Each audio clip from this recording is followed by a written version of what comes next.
Hello everyone and welcome to this latest video discussion as part of the RICS Tech Partner Programme. My name is Andrew Knight and I've been working for RICS for over 12 years now. I sit within our Knowledge and Practice Directorate as part of the organisation, and my role is to look at the risks and opportunities of data and technology right across the built and natural environment. And with over 110,000 qualified members working worldwide right across the property life cycle through land, planning and development, construction, finance, valuation, brokerage, property building and asset management, and indeed end of life, and indeed working across all the major asset types of land itself, residential, commercial, alternative and infrastructure, there's a huge canvas upon which data and technology is having a profound and really valuable effect on the profession and the people who use it. And today I'm really glad to have William join me from Raildiary. So welcome, William. Good morning, Andrew. Yeah, thank you for having me. Pleasure. And always, but before we get into the bits and bytes and the technology side, it's always great to have a bit of a kind of a human element, a backstory here. So it'd be great to hear about your background and the origin story of Raildiary. Perfect, thank you. Yeah, so my name is William Doyle. I'm the CEO of Raildiary, but in a past life before starting Raildiary, I was a quantity surveyor working in infrastructure projects. That's my professional background. Worked all over the world really, but mainly in the UK, delivering rail projects. And the problem was always the same. The challenges of those rail projects, which are quite complex, have quite tight schedules, and always have challenging budgets. And how we deliver those using data has changed and or needs to change. And Raildiary is all about how we deliver those projects in a more of a collaborative manner. So tell us about the sort of journey, because quite often people, when they first start an organization like yourselves, go on this journey in terms of how the products and services evolve and you know the kind of companies they're working with. Tell us about what that journey's felt like. Yeah, I think it's always stems from a personal pain, isn't it? A personal experience that you felt, and for me that was my last proper job, as I refer to it as. Is I was working as a quantity surveyor on a railway infrastructure project, Manchester Liverpool electrification, the world's oldest passenger railway, and yeah, we ended up in a dispute against the client, which wasn't great. It's never a nice experience to be involved in. My role, or my small part for me, was to collate all the substantiation of what had changed, what had gone wrong, what had resulted us in having additional works, additional time to complete this project. And I found myself having to rely on paper, lots and lots of paper. The easy bits were the ones that were stored in dusty lever arch files. The less easy ones were stuff down the front of a van. You've probably seen it with messy vans and it's stuffed in down the front of the windshield, or even because someone had started to clear away their project office and the porter cabins were in a skip. So that we had records everywhere, and it wasn't a great place to be. And we managed to collate that information, start to substantiate the story of what had happened on that project. But I thought there must be a better way, a more collaborative way of doing all this in real time as it happens, and not just waiting to the end of the project for this, what feels like an almost inevitable bun fight that people kind of set them up for, but instead use data, collaboratively communicate with stakeholders, your supply chain, your client, to actually communicate issues and not argue about facts. Instead, argue about how can we best move forward in an efficient manner, how can we deal with that problem, mitigate the risk, prevent it from happening again, and actually deliver projects as we say we're going to do. So that's the kind of the origin of Raildiary, and why I felt compelled to do things differently. So, I mean, paint a picture for us of how customers are using Raildiary, and you've talked about, you know, the extreme versions of where that data has ended up being captured or almost binned, literally. But you know, take us through what customers use it for, and the kind of data that they're capturing along that journey that, as you say, ends up with that great situation of discussing the issue based on the truth, not on people's different variations of the truth. Yeah, I think so. If we go back to how Raildiary was created, we're a Manchester-based business. We contacted a local digital agency to create an MVP, and that was very focused on creating an MVP or a minimum viable product of a digital site diary. And for me, that I walked in there and said, this thing that's on paper or in Excel, or I want this to be on an iPad. That was literally my remit, which I very quickly learned that wasn't really enough. The first lesson I learned is that the best way to enter data is not in a table. That's not the way we should ask people on site to collect data. How you present it, how you output, how you interpret it afterwards is up to you. A table might be the best option, but for people on site, it has to be something that's really easy to use. So we quickly learn that the user experience for people on site, people in high-vis, when our product team kind of visualize that person is someone in the pouring rain at 3 a.m., how do I get them to complete or fill in a bit of information or relay what they need to do to other people in the most efficient manner? And we're really proud about that, because we've taken a journey from when I was working for a contractor where we paid people an extra hour a day to fill in a site diary. The average last year was about 3 minutes for Raildiary, so that journey has been a long one over the last 5 years, but we're now really happy in terms of how that data is captured. So that's the replacing that site diary and having all the information you need to complete a shift. That might be the relevant drawings, the relevant resource information there and then. After that, how we use that data to the kind of the utopia view I had before of that real-time collaboration, that's almost the easy bit. If you collect the data in an efficient way, you collect structured data consistently. High quality structured data is how we describe it, on a day-by-day basis, every single shift across all your projects. You can start to build up real insight, and having that high quality structured data is kind of where we're trying to push everyone, and moving away from those kind of dusty lever arch files I described earlier.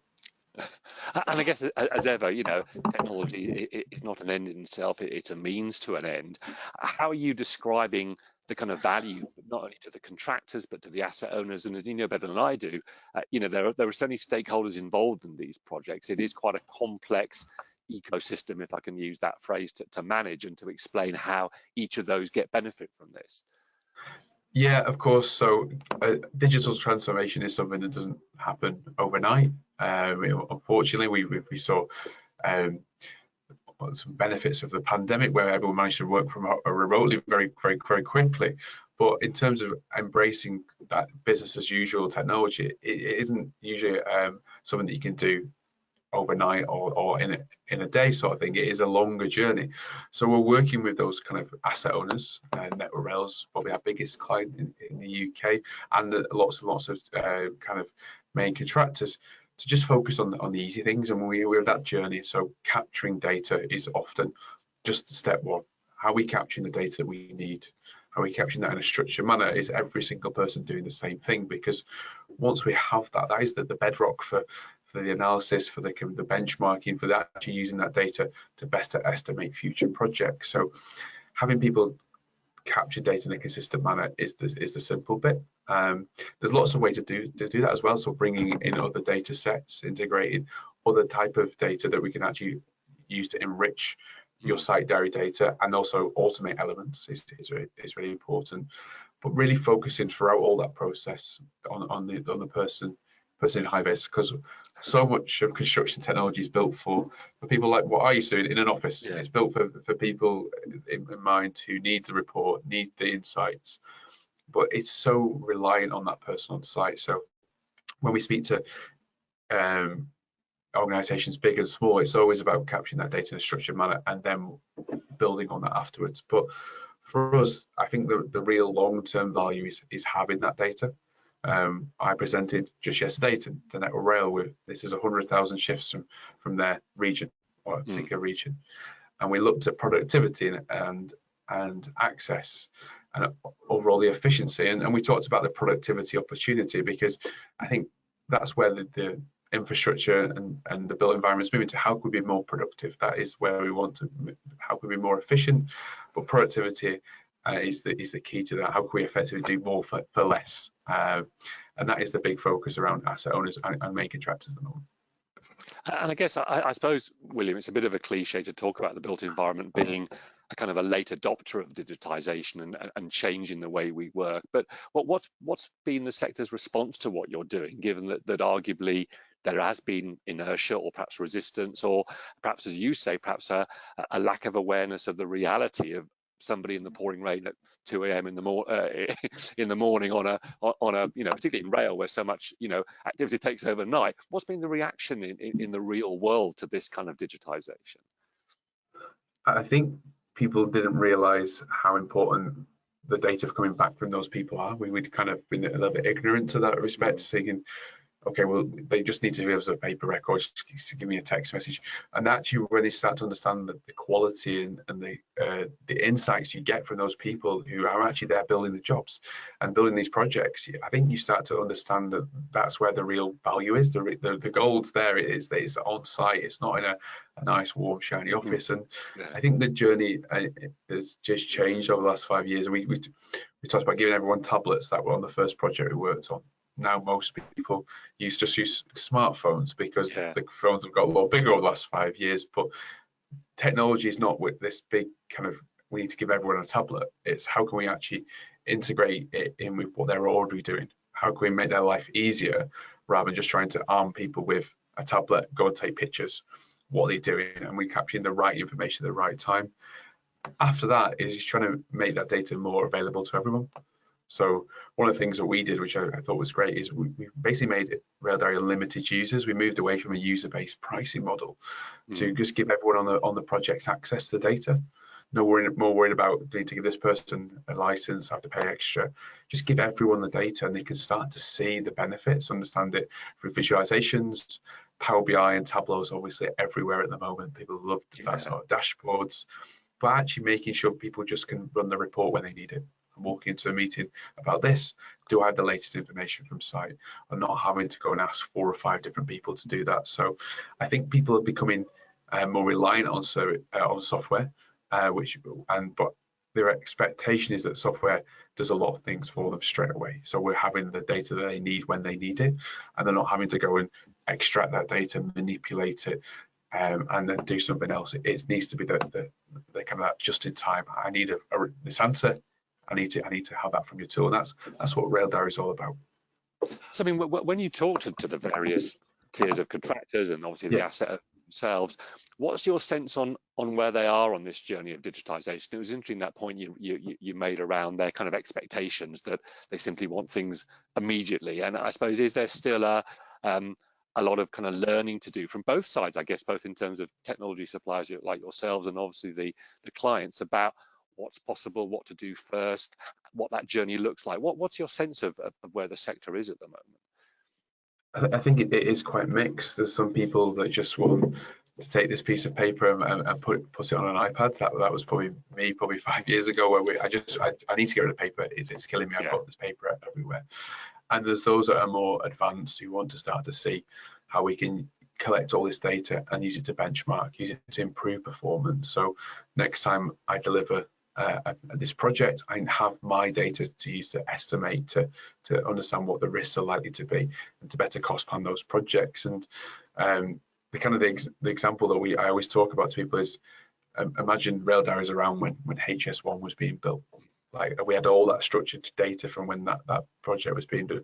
When we started to plan for HS2, then we could have used that data to better understand the risks and the planning. And the same now with the first phases of HS2. How can we use the structured commercial data from this project to inform the future legs and things like that? So it's about like long-term learning, and I think that's where people are moving to. I have so much of this valuable data that 5 years ago, and maybe even more recently than that, just left in a lever arch file for when things went wrong. Now we can move that data into the upfront, into the estimating process, into the planning process, and use it to better deliver projects rather than being more of a reactionary tool. So given that we're on this journey, I mean, what are the most significant changes you've seen in the market since you started? I think people realise that tech isn't scary anymore. And when we started, I remember like the first ever training session I did, the company that employed us gave all their team a brand new iPad and straight out of the box in the session. And the person that I remember who was sat next to me, he had a Nokia 3310. He didn't have a smartphone. He didn't. And this was a big scary thing for him. And this was only 5 years ago, maybe a little bit less than that. And people now realize that tech isn't scary, it's here to stay, and we all need to use it and embrace it. And by focusing on giving the person on site the tool that they need, the right tool that they need, they feel empowered, they feel involved. And I think companies are starting to realize that, rather than just kind of push down saying, you need to give me this information, and actually like bring people along on the journey and give them the right tools and the right training that they need to do that. And that's the big thing. But I think visualization tools have really taken off in the last few years. I think Microsoft, including Power BI, as kind of standard in their Office 365 offering, and most kind of companies still in the UK using that, has meant that data visualization tools are there. They're there for everyone to use at some level. And people will now want to see graphs and visualizations and tree maps and all sorts of crazy things that they previously would have to go and do themselves. They're expecting that in real time, and obviously you need to get that right. You need to make sure that the data is right and how it feeds through. But people now want to see that, they expect it. So I think technology, having the right information when you need it, is the norm, is the expectation now, rather than, oh, can you go and run that report and find out what that is? I want to be able to do that. And I think that's where the industry is going. People are starting to understand that data is there. How do I access it? How do I get the most out? And thinking about your journey of developing, your product, what have been the kind of key insights and lessons that you've learned? Because clearly this is a two-way street, isn't it? Your clients, the asset managers, are learning, but you're clearly learning as you engage with the real world, as it were, and realize what the key factors are. What would you highlight as the main learnings and insights that you've had in the last 5 years or so? I think that the big one I alluded to, but is the user experience. And you can never invest enough. We probably need to do even more when we invest a lot at the moment in getting the user experience right, because the structured, quality, consistent data that we get is the bedrock for everything we do. We could have the fanciest dashboards, the fanciest reports, the latest use of AI to predict whatever we need to do next, but that all relies on that structured data. And we get that structured data from people that are in a rush. They've got other things to do. It's not their priority, and they don't necessarily benefit from having that data directly. So making the user experience a positive, easy to use, easy to navigate one, something that's enjoyable, not a chore, has been my biggest learning. And we sometimes forget that. I need to revisit, well, how can we actually make this easier? We're adding this extra layer of complexity because we're going to do something else, but how does that change? And there's a simple thing that we did last year, which is change the date time picker, which sounds something very, very trivial, but previously you had to choose the date and the time 19 times when completing a record in Raildiary, which is crazy. A shift can only go up to a day, so that's a 23-hour, 59-minute period. So we can work out the date for you. You don't need to put that date in more than once. It's all from that initial start point. So, and that took a third off the data entry time, and by little things like that. So constantly reinvesting, speaking to users, understanding their user journey is far more valuable than any kind of data visualization and report that you might write. Having the right data is where we should always start. Indeed. Now, it's interesting. We did a survey, which I think we recently published, around the views of our tech partners and their sense of the state of the market. And one of the things that came through clearly as still as a barrier to adoption of data and technology was the ability to really be clear about return on investment, because technology has a cost, both in terms of the kit and the software and the opportunity cost and the training and all that sort of stuff. How do you go around talking about ROI? Because I'm sure your clients want to understand, yes, they have a need, but they need to understand that cost benefit of spending money, investing in technology and kit and training and all that sort of stuff. Yeah, it's a difficult one. I think some elements of the ROI are probably easier to quantify than others. The direct time saving is always the one that people go to first. Is, if I do this, how much time can I save? How much less can I spend on doing X or Y? And we recently did a case study with Transport for London on their 4LM project, and in the pilot period we saved them 11%, which is of their direct costs, which is a crazy number. As a QS, I was hoping for 1%. I don't know, we're moving with that. But 11%, and this was only a small pilot project, probably worth less than £2 million over a few month period. But the time saving there was quite interesting. It was around reducing admin, so less time spent creating reports and reports and reports and reports. That was the biggest saving, because we were constantly updating stakeholders, but taking so much time to do that. This was an NEC option e-contract, which basically is cost reimbursable, and clients often get a little bit nervous is that this might be perceived as an open checkbook, but having that data there meant actually it drove efficiencies. We understood who was doing what, and we could just focus on delivery. So none of that kind of man marking and checking if that person turned up on site, was that right? And then little things that you don't think about, reducing the number of times to go and visit site.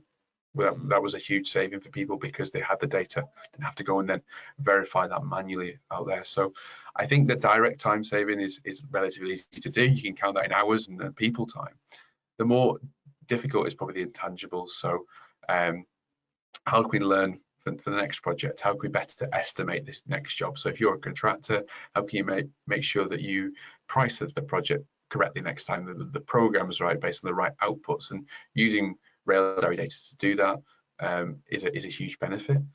And then the other one is around lost opportunity. We're making sure that we understand what opportunities are, and then we can realize the next time when we should have planned more, we could have done more in that shift. How can we maximize our opportunity on every single shift? And that's where we see the three areas of improvement. There's these huge benefits around less travel time, because we're not printing things off, and there's huge environmental ones, but those are the ones that people like to focus on. That's great. Now, thinking to the future, William, I mean, what are you currently working on? What aspirations do you have for Raildiary moving forward? I think probably if you've done a few of these podcasts recently, we'll be talking about AI. That's obviously the in thing, isn't it? And for us, I think what people like about the AI tools that have recently kind of come out is obviously the insights that they can get from them, but it's that conversational user interface, the fact that they can ask a question in plain language effectively and get an answer that makes sense to them, not having to write a line of code to then retrieve that bit data out of a report. So one of the things that we're going to focus on is that conversational UI. How can people ask plain language questions of our data set and get things that make sense to them? That is the big thing that I think people are going to now become the norm. We previously just Googled it and there was a list of search results we'd have to go through. If I have a question, I want to be able to get the answer back quite quickly. So that's the big thing for us. And then the next one is, how can we use our data to maximize opportunities? There's funding challenges in infrastructure projects at the moment, and the drive to be more efficient in less time, in less access to infrastructure. How can we use the existing data we have to learn? How can we make sure we're planning correctly and we're managing expectations and maximizing that opportunity? So those are the two things we're working on at the moment. And I guess once we're in sort of slightly crystal ball territory, I suppose, but a final thought is, where do you see the kind of construction, data and tech sector going in the next 5 years, and how do you want to be part of that? We talked about the AI piece, but what do you see as the trends in this kind of contech, sector? I see people working together more. I see people going deeper into problems and not trying to do lots of things to a certain standard, but actually going really deep into problems in the sector, but then complementing each other and integrating with other solutions to actually give end users, clients, contractors the best solution. So I see people really pushing the integrations. I think that's the way to go, because not everyone can't do everything. I think people are specialists and focus on particular problems and do that really, really well. And then they give client solutions that complement each other and work together. We haven't got that duplication, which seems to be everywhere. So I think integrations and partnerships are the way that construction technology companies will develop it and grow over the coming years. Indeed. No. Well, it's been fascinating to chat, William, and for today, thanks ever so much for your time. But I look forward to catching up in the future. Thank you, Andrew. Thank you much.